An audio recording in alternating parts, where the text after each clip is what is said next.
Tapi yang gila ya, nggak kebayang, lu punya rumah, walaupun bentuknya flat di Menteng, harganya di bawah 1 miliar. Ya, betul ya? Ya sangat di bawah. Itu pun yang tipe paling besar itu. Di bawah 1 miliar lo tinggal di Menteng ya. Dan gak kecil loh. Ya, gara-gara kejeniusan atau kegilaan gitu seorang Marco Kussumawijaya, ada orang bisa alamat di mana? Menteng. Ya. Menteng. Boleh diklaim punya sendiri ya kan, walau punya koperasi kita anggota koperasi dong. Ya, karena kita bukan nyewa ya kan. Kita tinggal di situ selama kita mau sebetulnya. 60 tahun gue dengar ya. Bisa tinggal beralamat di Menteng di tempat yang tidak kecil ya, bukan kos-kosan. Karena paling kecil 57 meter saya dengar. Paling kecil 40-an. 40-an dengan harga jauh di bawah 1 miliar. Gimana perjuangan Pak Marco gitu untuk mengconvince orang dengan ide ini?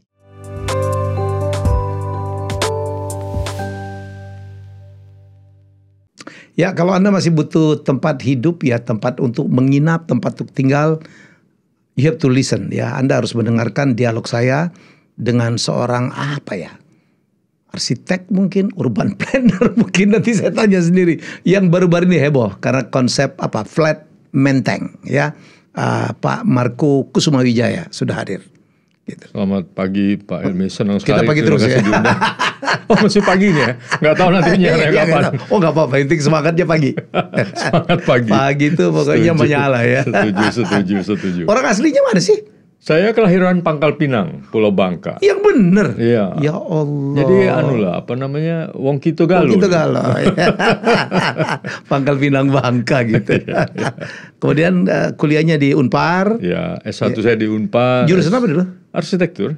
Oke. Ya. Lalu S2 saya di Postgraduate Center Human Settlement di Belgia, di kota kecil bernama Leuven. Ya. Leuven. Orang agak susah nyebutnya. Susah nyebutnya ya. Harus monyong-monyong juga. Agak monyong dikit. Now you are here. Saya ngundang Pak Marco, Bang Marco lah ya. Karena kemarin saya dikirim oleh si Vijun. Ini orang hebat, siapa kok gue nggak kenal, kurang ajar juga gue gitu. Masa ada orang hebat nggak dikenal? Ternyata saya Cooper. Waduh, saya baru lihat itu flat Menteng gitu ya. Jadi saya pikir ini satu terobosan, ide yang sangat luar biasa. Saya pikir kita harus dukung, pemerintah harus dukung. Jadi ide dari seorang Marco Kussumawijaya. Jadi flat Menteng, ceritain dong Pak. Flat Menteng apa sih?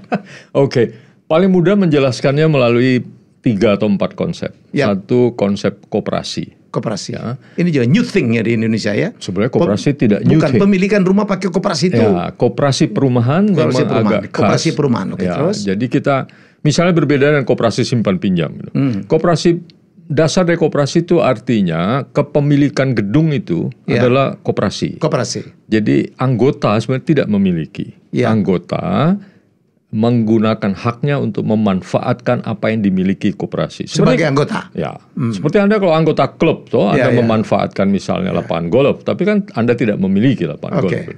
Nah, yang pentingnya dari prinsip koperasi itu kita memangkas banyak biaya. Satu kan kita tidak menerapkan keuntungan kepada anggota. Meskipun nanti bisa, tapi karena itu keputusan bersama, satu suara satu orang, maka akan termoderasi. Kemudian dengan koperasi tidak ada transaksi jual beli, karena anggota memanfaatkan fasilitas koperasi. Tanpa transaksi jual beli, maka tidak ada pajak-pajak dan biaya lain yang terkait. Itu juga memangkas biaya. Gitu. Lalu biaya pemeliharaan itu hampir at cost, atau kita sebetulnya menambah dikit untuk tabungan. Kalau Anda memiliki apartemen di mana-mana kan tidak transparan. Kita tidak tahu yang namanya iuran pengelolaan lingkungan itu apa saja sih. Dan sering terjadi konflik kan karena sejujurnya memang para pengusaha termasuk developer itu mengambil keuntungan dari biaya pemeliharaan. Kita bisa pangkas itu. Ya kira-kira begitu. Jadi kita memangkas semua biaya akhirnya menjadi hampir at cost kurang lebih itu. Lalu tanah juga penting. Koperasi tidak membeli tanah tapi menyewa. Menyewa itu dijadikan iuran bulanan atau 3 bulanan sehingga rendah dibanding kalau beli. Jadi penghuni urunan untuk membayar sewa bulanan tanah. Ya, dari penghuni juga mengumpulkan uang untuk membangun. Jadi kita membangun dengan uang sendiri. Gitu. Sehingga tidak ada bunga bank yang terkait juga. Itu kan juga mahal kadang-kadang gitu. Nah, orang sering bertanya, lah kalau anggotanya keluar, ya kalau keluar ya dikembalikan uangnya gitu. Ya. Seperti di Singapura, di lain-lain itu orang tidak boleh menjual unitnya keluar karena itu dia tidak masuk ke pasar spekulatif gitu. Kalau orang keluar itu kan namanya simpanan pokok ya. Simpanan pokok itu dikembalikan, lalu tentu ada batas-batasan apakah ditambahi inflasi rata-rata, bukan inflasi properti, karena inflasi properti itu 2 kali, 5 kali inflasi barang pada umumnya. Jadi karena itu harganya tertekan gitu. Lalu proses mendesainnya bisa sama-sama. Nah, konsep berikutnya itu soal 4 lantai itu. 4 lantai itu karena izin dari DKI membolehkan 4 lantai. Ya, sekarang sebelumnya maksimal 3. Sekarang di beberapa kampung hanya boleh 2 gitu. Nah, itulah yang kita anggap jasanya Pak Anies, dia menyetujui itu. Dia Cuman itu atau enggak hanya itu dong? Tentu tidak hanya itu, tapi itu kita melobi lama. Lebih lama bahwa Pak Anies. Kalau Pak semua Anies. 4 lantai, halo Pak Anies di mana dia? Kalau kita membolehkan orang 4 lantai, itu ada banyak keuntungannya Pak. Iya. Jadi sebenarnya kalau seluruh Jakarta 4 lantai, kita nggak perlu yang 20 lantai nih. Iya dong. Nah, dengan 4 lantai itu orang modal kecil bisa bangun. Kalau Anda mau bangun 10 lantai itu kan teknologinya udah berbeda, konstruksinya beda, berbeda, tulang beda, modalnya beda. 4 lantai itu kita bisa bangun sendiri. Langsung aja panggil kontraktor gitu. Nah, itu keuntungan dari 4 lantai. 4 lantai ini juga sehat karena kalau bangunan 4 lantai, maka jaraknya nggak perlu jauh-jauh, sehingga ada suasana kehidupan bersama. Nah, itu aja konsep utamanya. Tapi yang gila ya, nggak kebayang, lu punya rumah walaupun bentuknya flat di Menteng, harganya di bawah 1 miliar. Ya, betul ya? Ya, sangat di bawah. Itu pun yang tipe paling besar itu. Di bawah 1 miliar lo tinggal di Menteng ya. Dan nggak kecil loh, nggak kecil.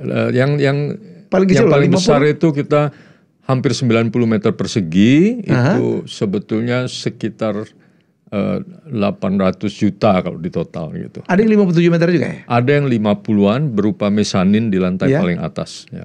Jadi harga lebih murah lagi? Lebih murah. Jadi hitungannya sederhana aja, per kira-kira 8,5 juta per meter persegi. At cost saja, hampir biaya. Gara-gara kejeniusan atau kegilaan gitu seorang Marco Gusmawijaya, ada orang bisa alamat di mana? Menteng. Menteng. Boleh diklaim punya sendiri ya kan, walau punya koperasi, kita anggota koperasi dong. Ya, karena kita bukan nyewa ya kan. Kita tinggal di situ selama kita mau sebetulnya. 60 tahun gue dengar ya. Ya, kita bikin perjanjiannya 70 tahun. 70 tahun. Hanya simbolik sebetulnya. Karena 60 tahun itu kan 2 kali perpanjangan HGB.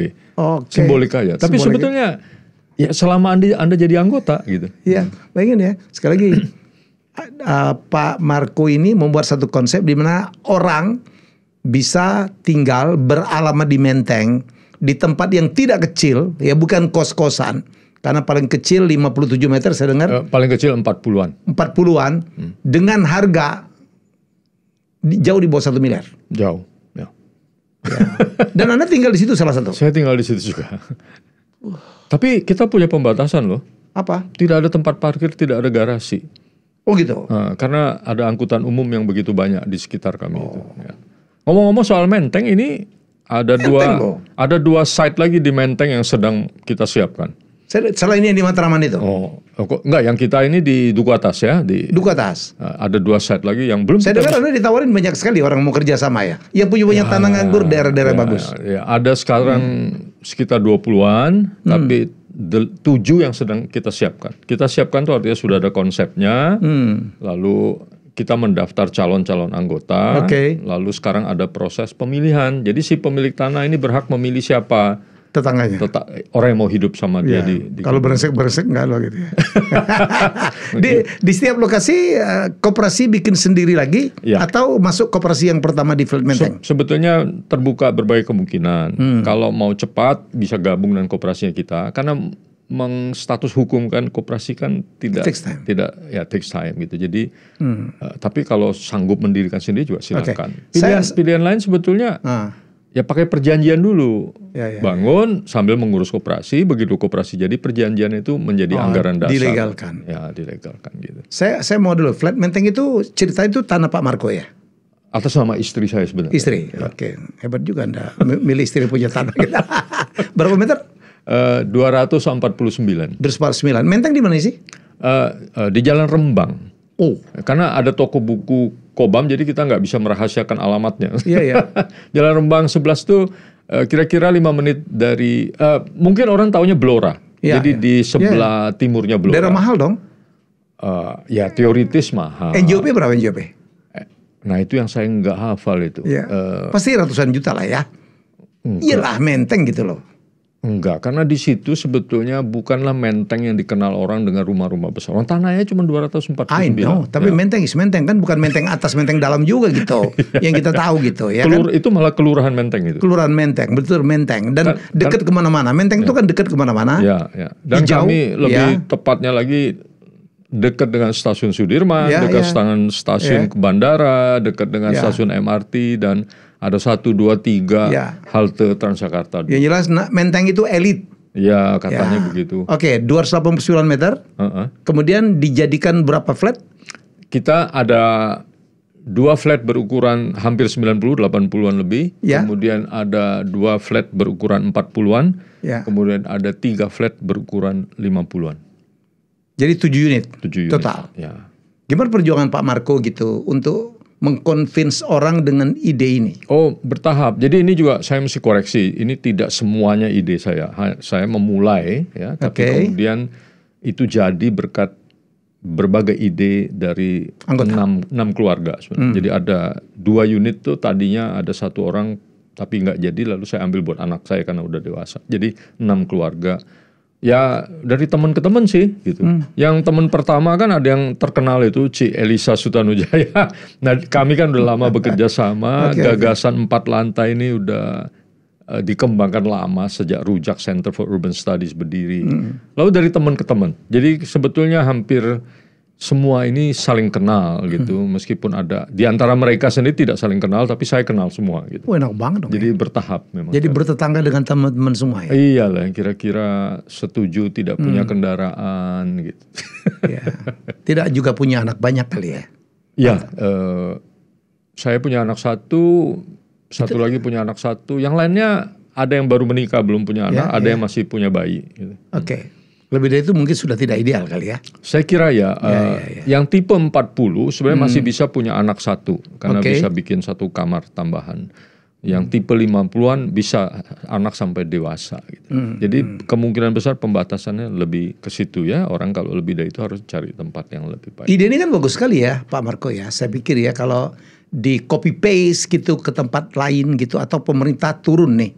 Karena sekarang kan pemerintah Prabowo kan concern banget karena backlog itu adalah kebutuhan rumah yang belum terpenuhi. Yang uber-uberan tuh. Jadi kemampuan developer semua pemerintah untuk bangun masih kalah cepat dengan pertambahan kebutuhan rumah. Saya dengar kemarin Fahri Hamzah mengatakan backlog kita sekitar 15 juta katanya. Ya, kira-kira segitu. Ya. Plus ada sekian belas juta lagi rumah yang sudah dimiliki tapi sebenarnya udah harus direnovasi. Ya, tidak layak. Ya, tidak layak. Sebenarnya ya, apalagi ditambah dengan arus urbanisasi, di mana masyarakat penduduk terutama anak muda sekarang lebih cenderung untuk tinggal di kota. Jadi menurut saya koperasi flat gini ya, itu sebenarnya sangat menjadi solusi ya Pak Marco ya. Ya ini saya jadi mikir karena soal perumahan memang agak kompleks. Jadi begini, sebetulnya pendekatan kita selama ini salah. Kita kekurangan masakan kita tuh kurang 1 bumbu yang disebut perumahan sosial gitu. Biasanya orang tahu Singapura ya. Singapura itu kita kagum, wah flat, semuanya flat, dekat stasiun segala macam. Tapi itu sebenarnya perumahan sosial yang mirip dengan koperasi. Karena semua itu dibangun dengan subsidi pemerintah, tetapi sebenarnya dengan tabungan sendiri. Kan ada sistem keuangan yang disebut Central Provident Fund. Setiap warga negara Singapura itu menabung di situ. Dan uang itu dipakai untuk membeli flat atau mencicil flat. Tapi prinsipnya sama. Karena itu rumah bersubsidi, maka tidak boleh dijual ke pasar bebas. Setidaknya 5 tahun pertama, bahkan tidak boleh ahli tangan. Harus di-keep.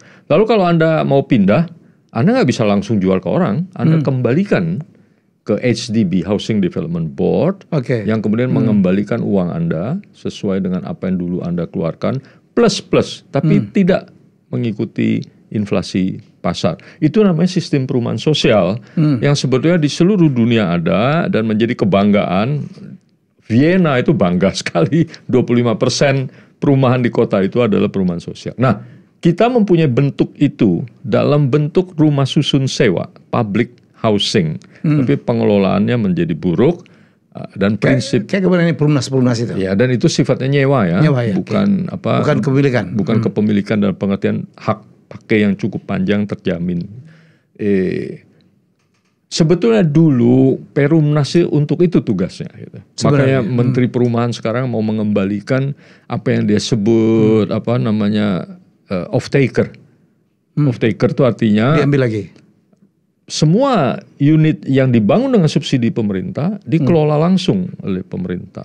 Jadi orang tidak bisa jual ke pasar bebas. Mengapa? Karena kalau kita jual ke pasar bebas itu meningkatkan inflasi. Sebab itu kita sekarang berada dalam kondisi inflasi di bidang perumahan itu ya karena itu 3, 4 kali, 5 kali dari harga komoditas lain gitu, dan nggak kekejar yang tadi istilah itu. Jadi karena itu solusinya itu ada di sistem gitu. Sistem perumahan sosial itu tugasnya adalah menyediakan hunian terjangkau dengan subsidi negara, tapi sifatnya bukan kepemilikan langsung ya. Anda memiliki selama Anda pakai gitu, Anda nggak bisa jual. Gunanya juga yang kedua itu fungsinya adalah menekan inflasi di pasar bebas gitu. Karena kalau Anda membangun cukup banyak stok perumahan sosial, maka pasar komersial kan akan terpengaruh dong. Dia bilang wah kita nggak bisa taruh harga tinggi-tinggi nih, ada pilihan lain. Itu di seluruh dunia begitu. Di Vienna itu 25%. Di Berlin itu penduduk mungkin sekitar sekarang 4 juta. Ada 500-an ribu unit perumahan sosial. Di Jakarta tuh cuma 25.000 Pak. Jakarta yang penduduknya 10,5 juta nih cuma ada 25.000 yang kita sebut rusun sewa itu. Pulau Mas, Tanah Abang. Banyak lah itu. Tapi 5.000 dalam keadaan rusak gitu. Nah bayangkan Berlin dengan penduduk separuh, nggak sampai separuh Jakarta, punya 500-an ribu. Rumah susun terbanyak Anda tahu di mana? Palembang lah. Di Palembang? Nah, iya. Oh ya benar, baru tahu saya. Dan itu pertama bos. Iya betul, salah satu yang pertama di sana. Sekarang udah kayak apa ya, dan banyak yang terbakar. Nah sebetulnya pola itu tidak salah, hanya perlu diperbaiki. Itu yang menurut saya penting. Tapi saya pikir Pak Margo dan kawan-kawan lebih hebat. Karena membangunnya tanpa subsidi bantuan dari pemerintah. Ya tapi banyak orang yang membutuhkan subsidi Pak. Karena saya pikir sekarang Kementerian Perumahan, Fahri Hamzah segala macam juga mengakui yang namanya keterjangkauan itu kecil sekali. Bahkan kalau kami juga riset lama ya, karena Rujak Center for Urban Studies kerjaannya begitu. Dari desil 1 sampai 10 itu, bahkan desil 10 pun itu sedikit yang mampu beli langsung kalau nggak dibantu orang tua. Nah yang kami ini hanya bisa membantu yang desil 7 sampai 8. Yang kelompok menengah ya. Kelompok menengah hampir atas lagi ini. Hampir atas. Karena nggak bisa ngambil KPR nggak bisa ya. Nggak bisa. Dan ya itu masalah juga. Karena KPR kita berpihak kepada yang lemah, tidak salah gitu. Tapi kenyataannya sekarang kelas menengah itu mengalami kesulitan, terjepit dia. Ya saya dengar kemarin, saya baca kritik orang, nggak bisa nyicil nih, harus punya cash gitu. Ya tapi apapun ya, golongan manapun kan butuh perumahan. Betul, ya. Saya pikir ini solusi lah. Kami ini juga terbatas orang yang ada kecuali satu anggota lainnya itu udah bekerja cukup lama ya. Kalau nggak salah udah 8 tahun atau 10 tahun sehingga punya tabungan. Tapi mereka kok tidak dibantu dengan cara ini juga ada satu yang tinggal di tempat yang sangat tidak nyaman, dia merasa happy sekali di tempat seperti ini dengan biaya yang terjangkau. Jadi memang ini berguna, tapi saya tidak mau klaim ini dengan mudah untuk semua. Tetap karena itu pemerintah perlu membangun sistem perumahan sosial, semua orang harus mendapat bantuan dan melihatnya itu jangka panjang supaya pasar bebas pun terkendali. Gitu. Saya pikir kalau untuk kebutuhan orang-orang yang penghasilannya rendah, saya pikir pemerintah udah mikirin ya. Apalagi proyek Pak Prabowo 3 juta rumah subsidi sana sini. Tapi hati-hati tuh kalau caranya salah nggak mau menyelesaikan masalah. Termasuk yang ukuran 18 itu? Ya tidak dong. Nah itu cara berpikir yang salah toh, seolah-olah menekan harga dengan mengecil-kecilkan space. Enggak, harga tidak tergantung pada ukuran karena harga bahan bangunan tuh gitu-gitu aja Pak. Harga rumah, biaya bangunan itu gitu-gitu aja. Gitu-gitu aja. Tapi harga rumah menjadi mahal ketika dikaitkan dengan tanah, lalu karena kebutuhan yang sangat besar di negara sedang berkembang selalu begitu. Jadi karena itu pemerintah harus berpikir sistemik, bukan sekedar mengecilkan. Gitu. Kita lihat kemarin yang komentar, bisa gak sih ya kalau punya anak 18 meter, lu lagi tuh ya. Semua di situ gitu. Tapi ya oke lah, tapi bagaimanapun dengan upaya yang sangat luar biasa ya. Saya tahu karena Indonesia sekarang sekali backlog ya. Backlog itu kebutuhan rumah yang belum terpenuhi itu udah 15 juta dan growing dari tahun ke tahun ya. Fahri Hamzah adalah sahabat saya gitu. Jadi kita support lah. Tapi ini saya pikir model yang juga menarik karena kebutuhan akan rumah bukan hanya yang berpenghasilan rendah, tetapi golongan menengah pun makin kesulitan apalagi urban ya, yang tinggal di kota, yang mau dekat ke kantor, tidak bikin polusi, tidak lama di jalan, mengurangi energi juga. Saya pikir ini adalah konsep-konsep yang sangat menolong ya Pak Marco ya. Ya, konsep ini memang kalau kita lihat dari visi 4 lantai tadi sebenarnya terkait dengan ini sebetulnya adalah suatu kritik terhadap urban sprawl ya. Terus menerus samping-samping. Jadi tiap kali pemerintah ya begitu, kalau dia berpikir harus membangun 3 juta rumah, dia langsung proyeksikan ke tanah kosong gitu. Dan itu menurut saya juga salah. Karena kosong dan yang besar. Yang besar, karena kecil-kecil nggak bisa. Nah dengan konsep seperti ini, karena dukungan Pergubnya Pak Anies itu, kita melakukan sebetulnya recycle tanah gitu. Kita kan bicara recycle segala hal kan, sekarang kan daur ulang. Tapi sebenarnya tanah juga harus didaur ulang. Yang tadinya 1 lantai, 2 lantai dan bangunan udah buruk, ya kita bangun lagi menjadi 4 lantai, tempat yang sama, nggak usah memperluas, jadi menambah kapasitas. Nah contohnya yang rumah flat itu. Tadinya kan saya bertiga, saya, istri sama anak, landed itu dulu, landed house. Sekarang dia punya 6 unit, jumlah manusianya kalau semua hadir itu 15 orang. Kapasitasnya meningkat 5 kali lipat, tanpa harus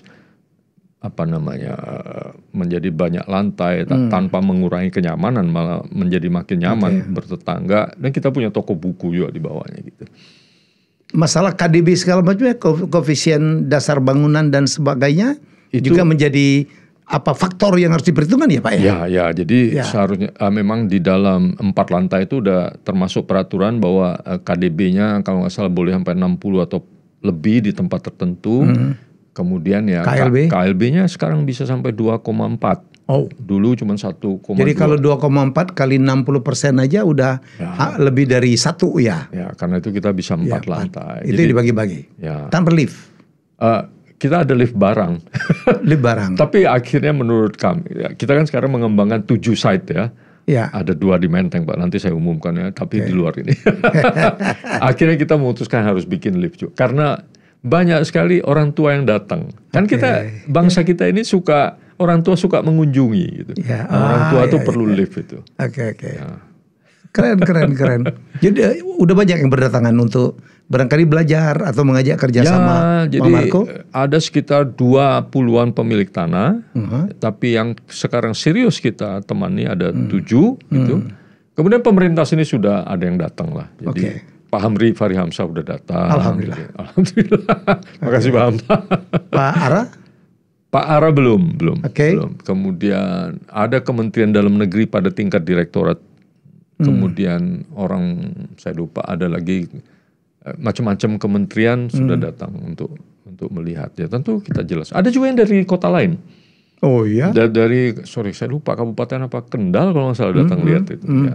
Kendal kalau nggak salah punya kebijakan agak progresif. Mereka terkenal dengan rumah sewa yang baik gitu. Nah, rupanya karena itu kepala dinasnya berpikiran maju. Dan karena itu kota industri juga ya. Menampung banyak tenaga kerja yang saya pikir akan perlu juga flat kayak gitu tuh. Betul. Itu menjadi salah satu yang saya katakan kepada mereka. Kalau nggak salah datang tuh kepala dinas perumahannya, saya bilang keren. Buruh itu juga jangan dianggap kayak tamu sementara. Mereka kan pada akhirnya akan tinggal di kota itu. Gitu. Saya pikir saya kan di Rebana nih pasti perlu housing ya. Kita punya 13 kawasan industri, udah ada 36 tenan. BYD, Vinvest di situ. Pasti butuh residensial yang kadang akan ada pabrik-pabrik tuh. Kewajiban membangun perumahan dari awal harusnya disiapkan, Pak. Siapkan itu dalam pengertian negosiasi lah ya. Apakah pabriknya ikut membangun atau pemerintah atau itu bagian dari biaya yang harus diserap ke dalam. Jangan mengulang kesalahan Batam. Batam itu awalnya tidak merencanakan perumahan dengan baik. Ada cerita investor datang, nanti buruh saya tinggal di mana? Gak kepikir, akhirnya mereka bikin sendiri perumahan di dalam pabriknya, tapi kurang kan. Nah, dan kemudian kita tahu Batam mempunyai masalah yang lama yang disebut rumah liar. Karena akhirnya para buruh mencari solusi sendiri. Nah itu Jawa Barat karena Bapak sekarang berwenang. Bukan. Jadi kalau nanti saya minta bantu bisa dong ya. Siap. Dan yang saya gantikan dan sekarang tetap bantu saya adalah juga seorang urban planner. Saya kenal Pak beliau Berni. dengan baik. Pak Berni. Semoga sehat selalu dia. Sehat banget sekarang. Ya tempat saya belajar karena untuk saya urban planning adalah suatu yang baru. Jadi saya rekap kali ya supaya teman-teman tahu. Flat Menteng itu menjadi word of mouth, menjadi pembicaraan publik karena bayangin kalau di gimmick, lu kebayang nggak, lu bisa tinggal di Menteng loh, daerah elitnya Jakarta, ya tidak kecil gitu ya, minimal 40 meter lebih gitu ya, dengan harga hanya di bawah mungkin 500 juta kali ya. Kalau yang tipe 40-an itu ya kira-kira 400 juta. 400 juta ya betul kan? Kalau nggak salah biaya bangunan per meter persegi sekitar 8 jutaan ya kan? 8,5 juta. 8 juta. Kenapa? Karena mereka bangun sendiri. Mereka tidak tentu pakai dengan kontraktor, tapi dengan kita kelola sendiri ya. Dikelola sendiri, apalagi yang punya idenya tuh arsitek ya, jangan nggak dibayar juga tuh. Dibayar Pak. Dibayar. Jadi bukan saya yang arsiteknya gitu. Ada teman lain yang memang di-hire supaya fair gitu. Jadi mereka kelola sendiri, mereka bangun sendiri, tidak pakai fasilitas bank. Enggak. Betul ya. Tanahnya disewain ya. Jadi mereka ini HGB di atas hak milik. Itu juga satu hal menarik. Jadi kita akhirnya tidak perlu status-status itu. Karena kan kita tidak mau jual. Jadi orang anggota koperasi tidak berhak menjual unitnya. Itu yang tadi saya bilang, selain tidak ada transaksi jual beli, juga tidak perlu ada perubahan status. Karena perubahan status itu akan menurun. Kalau organisasi memiliki tanah, dia akan turun tuh statusnya. Dari hak milik ke HGB. Kita nggak mau dong. Downgrade. Downgrade. Lalu ada biaya-biaya kan. Nah itu ternyata dibolehkan statusnya sewa. Jadi tanah tetap punya Pak Marco. Kalau saya mau bangun 20 lantai juga boleh, tapi negosiasi. Boleh pakai 70% ya, 70 tahun. 70 tahun sementara ini. Jangan-jangan bikin perjanjian udah nggak ada 70 tahun lagi. Ya 70 tahun tuh anak kita aja mungkin udah kakek nenek Pak. Jadi who cares, yang penting dapat tempat tinggal layak di tengah kota, dekat kemana-mana, betul ya? Iya betul. Dekat juga dalam pengertian terhubung dengan angkutan umum. Persoalannya bukan dekat saja yang penting. Harus dekat dengan public transport. Itu kayak konsep di luar negeri ya. Jadi boleh dimilikin, minimal kan nggak boleh dijual ya? Boleh dijual. Orang boleh keluar berhenti sebagai anggota, tapi tidak boleh jual langsung keluar. So kalau ada misalnya dia pindah kerja misalnya. Dia pindah kerja, kalau dia mau tetap tinggal situ silakan. Walaupun tidak ditungguin. Harus ditinggalin. Jadi kami punya perjanjian minimal harus ditinggali 6 bulan. Dan sisanya itu, kalau 6 bulan dia tidak dipakai itu, kita boleh, koperasi boleh menyewakannya. Tapi dipilih? Ya, tentu. Nggak sembarangan ya? Orang. Tadi pakai jam-jaman lagi. Iya, makanya. Kita juga sekarang punya satu kamar tamu yang kita sewakan juga. Jadi ada income dari koperasi. Karena semangatnya ini kita menyadari ini posisinya di tengah kota, orang banyak nggak punya tempat tinggal. Jadi secara moral tidak bertanggung jawab kalau kita membiarkannya kosong. Jadi Anda wajib tinggal 6 bulan, 6 bulan sisanya koperasi akan menyewakan. Kalau ada nggak bisa Pak, mungkin tinggal di luar negeri. Dia harus lepas itu. Lepas kita boleh kembalikan. Boleh.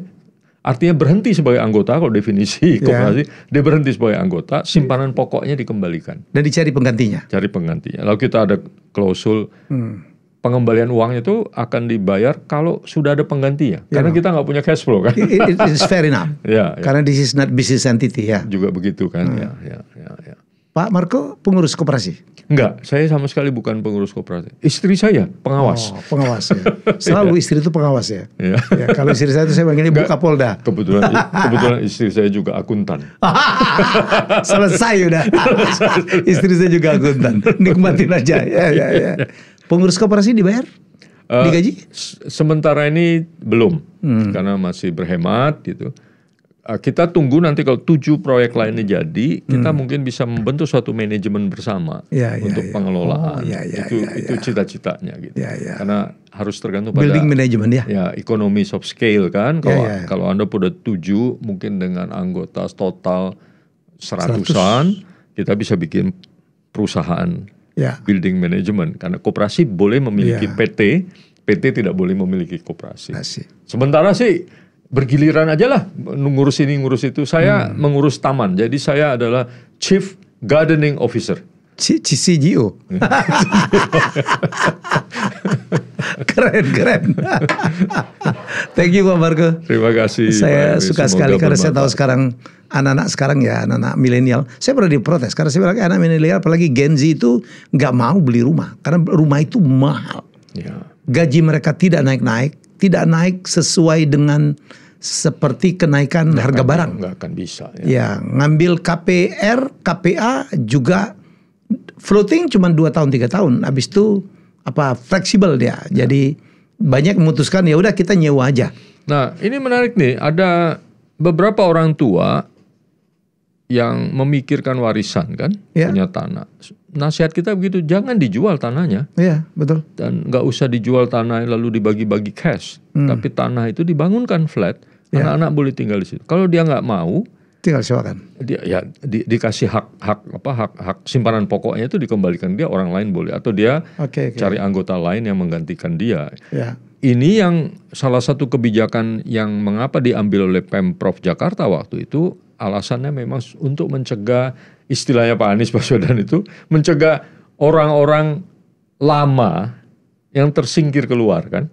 Terutama orang-orang di Menteng ya. Ya, orang di Menteng kan banyak begitu. Oh iya yang udah tua senior yang bayar PBB pun sulit ya. Ya itu sebetulnya bisa ditolong dengan cara ini. Nah makanya kita ada 2 site di Menteng yang rupanya kasusnya seperti itu. Ya, saya banyak juga kenal orang-orang tua, anaknya udah nggak mau tinggal di situ juga gitu. Kadang-kadang dia bayar PBB pun berat, Menteng. Ya sementara dia penghasilannya tidak seperti waktu PBB ini muda. Satu kebijakannya harusnya ditinjau oleh pemerintah. Jadi PBB itu harus didasarkan pada kebijakan. PBB itu bukan sekedar untuk ngumpulin uang banyak. Gitu. PBB itu untuk mendorong sesuatu. Jadi kalau Anda ingin daerah tertentu ditinggali orang sebagai tempat hunian, ya PBB-nya direndahin. Ya kan? Kalau ada tempat lain Anda mau jadikan itu komersial, PBB-nya tinggiin. Jadi jangan PBB itu hanya sebagai alat pengumpulan uang. PBB sebenarnya adalah alat pengendalian tata ruang. Nah kalau Bapak ngobrol sama Benny mesti ngerti itu. Tapi Pak Marco juga pernah di DKI kan membantu untuk masalah. Ya, saya dulu di TGU juga ya? TGUPP tapi Komite Pesisir. Pesisir. Komite Pesisir tugasnya sangat jelas saya. Sangat jelas. Menghentikan reklamasi dan merencanakan kawasan pesisir gitu. Ya. Semoga ini menjadi solusi juga ya bagi milenial yang mungkin penghasilnya kurang tinggi, punya uang, mereka pikir ngapain beli rumah karena konsum duitnya banyak banget. Yang mendingan dia pakai untuk investasi atau usaha, tapi dengan harga rumah yang terjangkau seperti ini mestinya isu ini akan bisa menjawab banyak persoalan. Ya. Thank you Pak Marco. Sama-sama. Terima kasih. Ya, kapan-kapan kita harus kopi darat nih. Ya, siap. Ya. Atau saya ke Menteng sana. Main-main Pak. Udah, silakan main aja. Ya. Oke, terima kasih Pak. Terima kasih. Ya, kita jumpa lagi dengan tamu hebat luar biasa. Berikutnya saya senang banget karena hari ini kita bring one solution ya. Kebutuhan basic hidup orang, yaitu kebutuhan akan rumah. Dulu saya pernah bikin reality show, uang kaget meledak. Saya diprotes, Pak Helmi uang kaget, nyuruh orang beli handphone, itu bukan kebutuhan basic. Kenapa rumahnya bocor nggak dibayar? Makanya dari situ saya bikin bedah rumah yang meledak. Karena saya tahu bahwa semua orang butuh rumah yang nyaman, yang layak untuk mereka bertumbuh. Terima kasih Pak. Keren, terima kasih Pak.